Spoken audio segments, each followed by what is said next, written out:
shot, but the hardware, though it's intact, will need a lot of work and cleaning up to do. So you gotta realize that there's always work to be done, even from a new drum to a very old drum. You always want to keep tweaking it until you hit that sound. Now, the value of an antique drum can vary quite a bit. If you put too much labor into it and you plan on reselling it, you can ruin the value of the drum.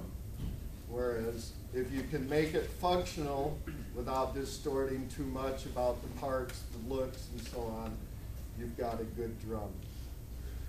Probably the first thing that should go is the clothesline rope. Most all rope was twisted and not braided. This is braided rope. Although it's very old rope, looks nice on the drum, probably not too authentic. Unless you say in 1950 it was very authentic, because a lot of people used it. The snares are still intact, although there's a little bit of dismembering going on here, but probably very salvageable. The snare strainer has had a lot of rust and corrosion, not so good. Possibly it can be salvaged, but moisture is one of the biggest killers of a good drum. The good part, this is a 2-ply drum, which got more popular post-American Civil War. The best part about the 2-ply drum was that you could cut a section out and do inlay work, and you still had a backing to place it on. With a 1-ply shell, it was next to impossible to shave some of this off without some very time-consuming, tedious work. So the 2-ply shell was a big advantage then. I'm sure they felt it strengthened the drum a little bit, although when you run plies opposite each other, lots of times you have trouble. Now that's another good example. Dave Body from the Dickerson Corps brought his Moeller drum in to Pat Cooperman, had it under pressure, and when they took the drum apart, the whole drum separated. And there was a 1-ply ash shell, but what Gus Moeller had done is put staves or support hoops running opposite the grain on the inside. And so you had grain pushing north and south with the outer ply going east-west. Something had to give. And when the whole drum came apart, Pat told Dave he had 2 Moeller drums. Was able to fix it. So, you're welcome to take a look at this later and talk about any of the parts or problems that go with it. Back to this drum. So this drum needs a pull. And that, again, is what scares most everybody off about a rope tension drum.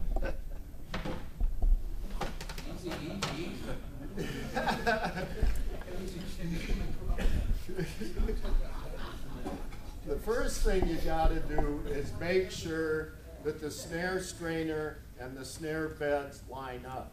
Now, in a Cooperman drum, the strainer's mounted above the snare beds, so there's no question about that. But you find another drum maker, maybe his vent hole is over here, maybe his snare strainer is hoop mounted, and you guess, okay, here's the vent hole, here's the strainer, line it up, and what you find is the snare gut is not laying in the snare beds. That will kill a sound in a second. So make sure, if you have a hoop-mounted drum, or a hoop-mounted strainer, that it lines up with the indentations underneath, so the snare gut can touch the bottom head. Once that's lined up, make sure that the top hoop is lined up also. And that's cosmetic. If you're crooked, you tighten it up.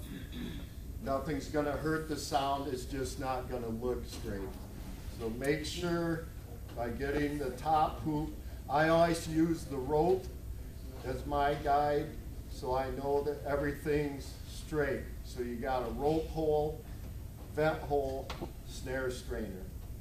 Pretty simple.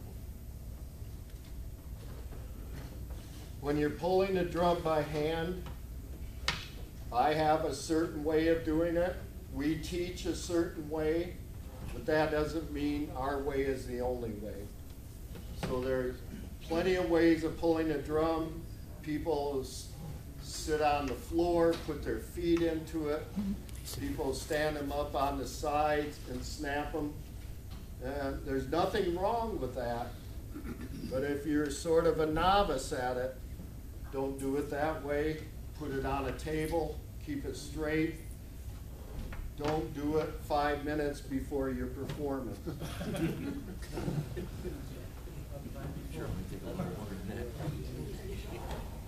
So getting the slack out of the rope, you've done all your work, you make sure your muffler is where you want it. An easy way of keeping a muffler in place is using tape. The painter's tape, usually compatible with most finishes. Masking tape will work, it's a little harsher on the finish. But if you can get your muffler where you want it and hold it down with the tape, then you're sure that you're not going to hurt anything and you're not going to waste all your time pulling a drum and then finding out later that you have no muffler touching the top head. Of course, the simple answer is to have no muffler at all. Jim Smith will get into that later. He's old school. So of course I tighten this up, and by disheveling it, I don't see the muffler. So if I had pulled this drum, I'd been in trouble. And sure enough, it's fallen down inside.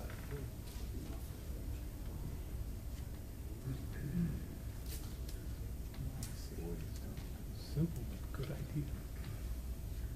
Now, having muffler that's too thick on the edge of the shell will also cause a lot of overtones and bad ringing.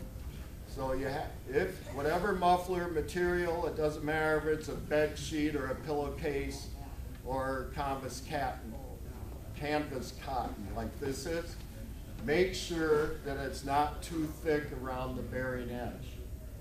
If it's a 1/16 of an inch or more, you're going to cause an air gap and a small overtone that's going to ruin your sound you're looking for, unless you like those overtones. So if you're going to take the time to use a muffler, get it straight, get it taut, make sure it's touching the top head before you waste all your time taking the slack out.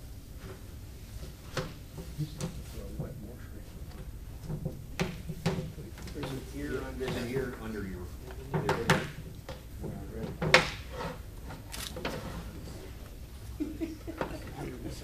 That was correct. Yeah.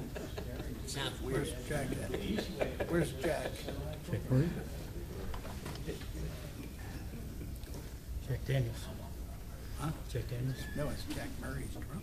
That's Jack Murray's drum. Yeah, that's what I thought. Murray's over there.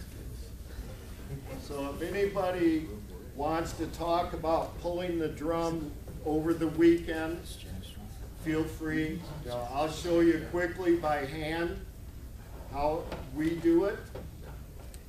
We don't have the luxury of a drum press, but again, at the website, you can look at drum presses and decide if maybe your group should own one or build one and save you a lot of hassle. The drum press will hold the drum intact, put even pressure on it, but it never takes away having to take the slack out of the rope. And until someone figures that out, there's going to be rod drums. I get weightlifting gloves from Walmart. They're under $10 a pair. They give me fingertips to work with the rope, and at the same time protect the hands from blistering, causing a lot of grief. Never try to muscle out everything the first time around. So you're going to take the slack out of the rope. Make sure your strainer is lined up well.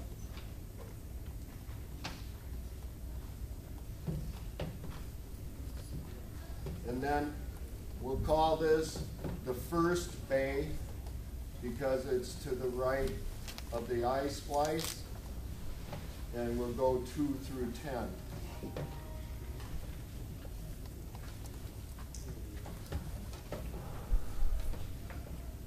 So if you have a drum taken apart, don't be surprised that maybe you have to go around it 20 times to get the slack out of the rope if you don't pull drums very often. The drums that are pulled starting at bay number 1 and repeatedly started at bay number 1 are going to go crooked. So you're going to have very deep collars here. It's going to look like warped hoops, and you don't have the strength to bring the other side of the drum down to match it. So start with number 1, but maybe the second time around, start at number 3. Now you're starting to take some real slack out of it. Now I'm left-handed, so it may not look right the way I'm doing it. Use your own technique. There isn't a right way or a wrong way. Just make it tight. If you have another person working with you, which quite often happens in a group, have that other person holding the other side or even pinching the rope after you take the slack out of it. Once you start getting it tight, then you start doing a pigtail. Again, it's a little hard to teach a pigtail from up here. Anybody want to see it over the weekend and doesn't know how to do it? Feel free to bring it up. Now, we've got some slack out of it, and now it's time to bear down a little. But before doing that, I pull all the ears down 2 at a time. Also, to protect the drum, rather than using the palm of your hand, pull the ear off the drum and down. And you'll save a lot of scratches, especially when you have some nice artwork on it. All right, all 10 ears are down. Lift up the first few this way. Now I'm going to take some pressure on number 1, but these ears being down on the opposite side will help hold it down. Still not the best table to be on. Let's get the best table. Somebody got the best table?